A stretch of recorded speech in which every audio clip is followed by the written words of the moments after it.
En este vídeo vamos a echar una visual rápida a este Peugeot 505. Este modelo se produce desde el año 79 hasta el año 92, tanto en Francia como en Vigo. De hecho, esta unidad está fabricada aquí en Galicia.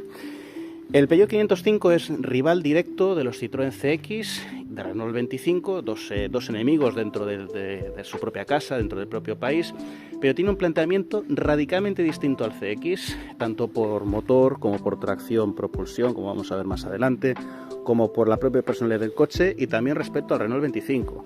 Aunque estos tres modelos, como buenos franceses, comparten una característica común y eso es la extraordinaria habitabilidad, el extraordinario confort a bordo, como vamos a ver ahora a continuación. Aparte de eso, este 505 nos va a ayudar a entender mucho mejor los Peugeot de finales de los 70 y principios de los 80, su posicionamiento respecto a su competencia francesa y también respecto al resto de marcas, y nos va a ayudar a entender también de forma más particular las enormes diferencias que había entre estos tres modelos, entre Citroën, Renault y Peugeot, máxime teniendo en cuenta que Citroën y Peugeot ya formaban parte del grupo PSA desde el año 74-75. Con lo cual, vamos allá. El mítico 504 es el antecesor directo del 505, una roca sobre ruedas que se mantuvo en producción en África hasta la década de los 2000. Nuestro protagonista continúa con la filosofía de berlina clásica, ofreciendo por primera vez motores turbodiesel, una versión GTI e incluso un motor V6. Con el 605 comenzaría el declive de las berlinas grandes de Peugeot y de las berlinas francesas, italianas y suecas en general, algo que se intensifica con el 607, pese a ser un excelente producto francés y que es el último representante del segmento E de la marca del León. Hoy, y ciertamente es un milagro, Peugeot mantiene en producción el 508, de las pocas berlinas medias no alemanas que quedan, aunque por poco tiempo.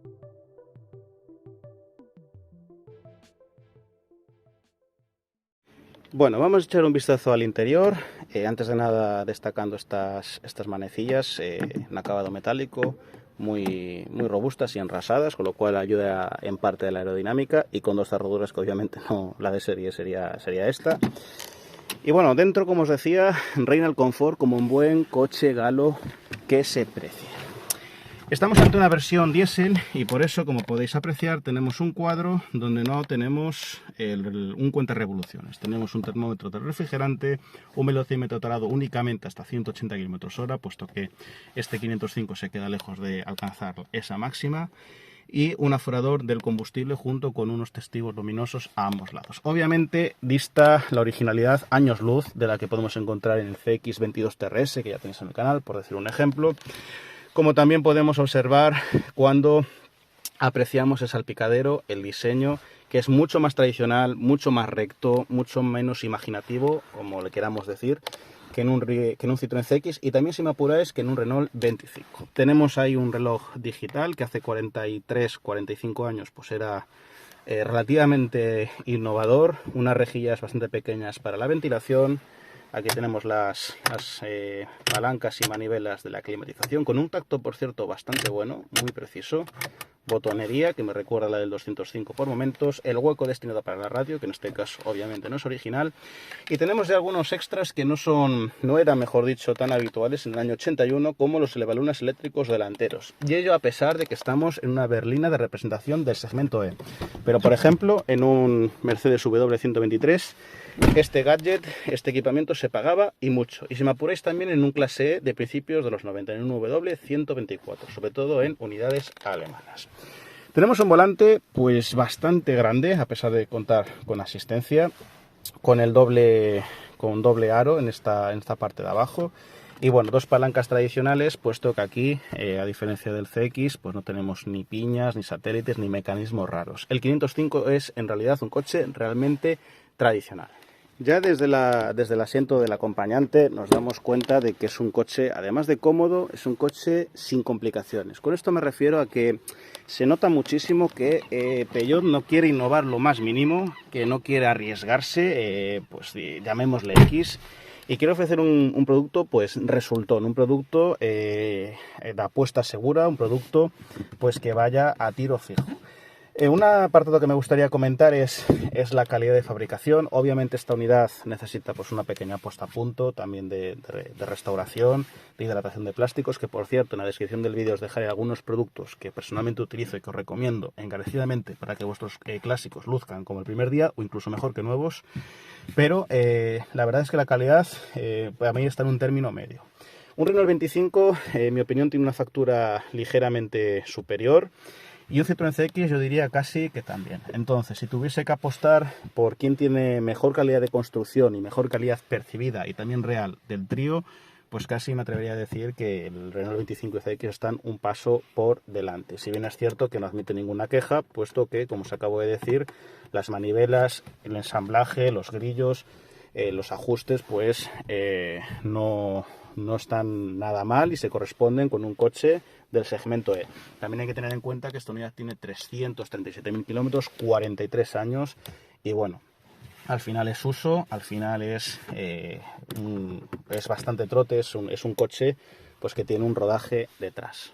Desde las plazas traseras pues nos vamos a dar cuenta inmediatamente que estamos ante un coche del segmento E, es decir, un coche pues de representación, un coche que podría ser presidencial, utilizado por altos funcionarios. Tenemos un espacio realmente bueno, con un hueco para las piernas más que notable, porque hay que tener en cuenta que a veces nos olvidamos que aunque este coche parezca enorme, y a pesar de ser un coche, una berlina de representación, como os comento, la longitud de este 505 es de 4,57 metros, que es menos de lo que mide un Alfa Romeo Giulia actual y poquito más de lo que mide un Peugeot 3008, al menos en longitud.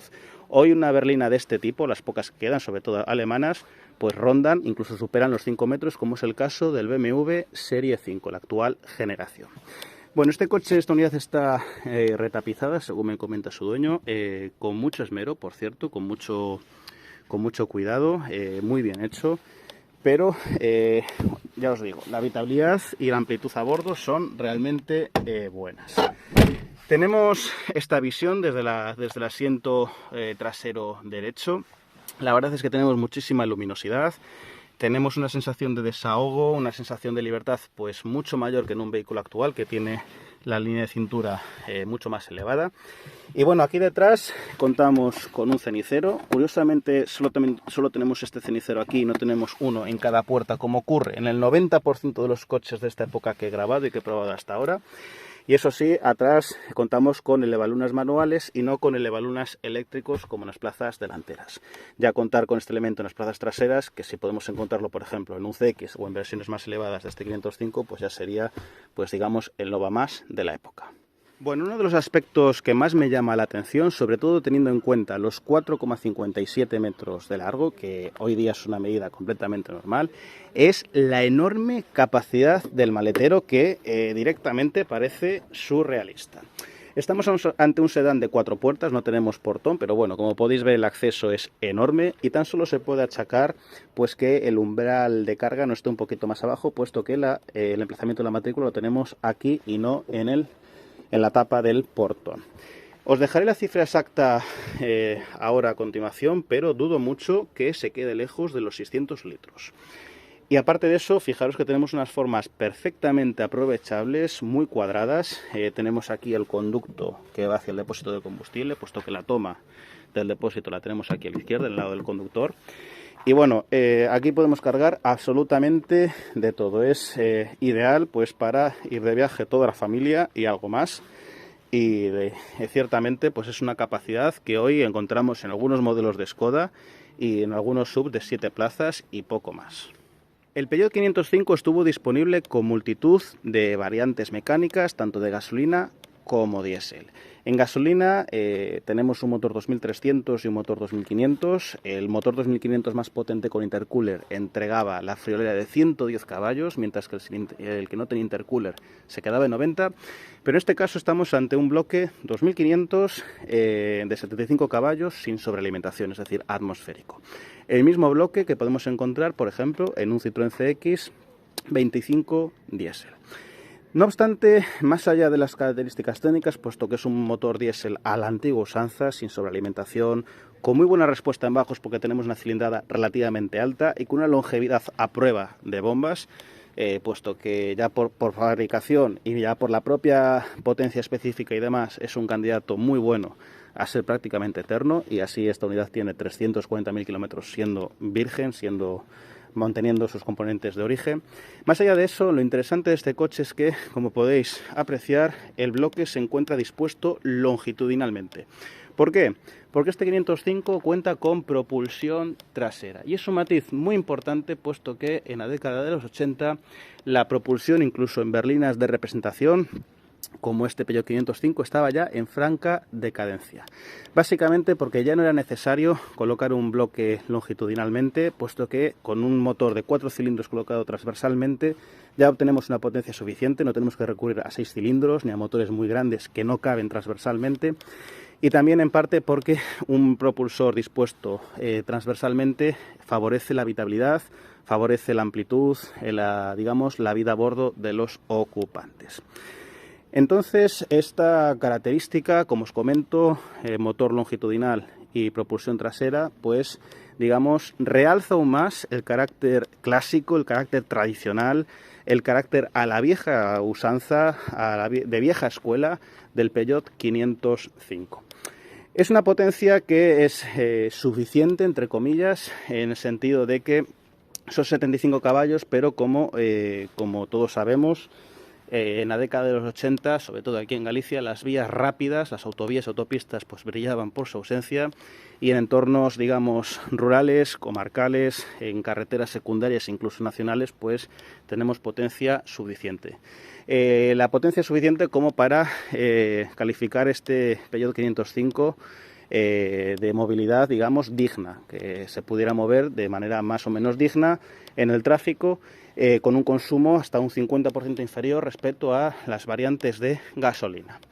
Por cierto, aquí tenéis la chapita de Citroën Hispania, que confirma que esta unidad está fabricada aquí en Vigo, con lo cual este 505 salió a 10 kilómetros de aquí hace 43 años ya, puesto que es del 81. Y bueno, un motor eterno, con un consumo razonable incluso hoy día, rumoroso, por supuesto, con muchas más vibraciones que un turbodiesel actual, pero bueno, aquí lo tenéis después de 43 años y sigue dando batalla. En definitiva, tras esta pequeña toma de contacto con este 505 2500 diésel, si tengo que calificar este coche con una palabra, sería la de tradicional, la de clásico, la de coche que ni quiere arriesgar ni lo necesita, que va a un valor seguro, a lo conocido, digamos, que emplea las técnicas de vieja escuela, que está fabricado a la antigua usanza. Y eso tiene una parte buena y una parte mala. La parte buena es que es más barato de fabricar, de mantener, de reparar. Tenemos algo ya conocido, algo que nos es familiar, pero tiene la desventaja de que no innova absolutamente nada frente a un Citroën CX o frente a un Renault 25, que por ejemplo tenía cosas como un sintetizador de voz y un diseño interior pues bastante más desenfadado. En ese sentido, me gustaría que me dejarais en los comentarios si lo preferís antes que un CX o antes que un Renault 25 o frente a un rival alemán, por ejemplo, o si era un coche habitual cuando vosotros erais niños o directamente ahora en vuestra zona, si es un coche que es desconocido para vosotros, puesto que a pesar de fabricarse 1.200.000 unidades aproximadamente, es bastante más difícil de ver que un Citroën CX, o al menos bajo mi experiencia, al menos bajo mi punto de vista. También me gustaría que me dijerais en los comentarios si os lo compraríais como coche clásico, si creéis que merece la pena o no, si creéis también que va a alcanzar un valor elevado en el futuro o que se va a quedar en cambio lejos del Citroën CX, y en definitiva, qué es lo que más os gusta de este coche y lo que menos. Sin más, nos vemos en el siguiente vídeo, no olvidéis suscribiros si todavía no lo estáis, y hasta la próxima. Un saludo.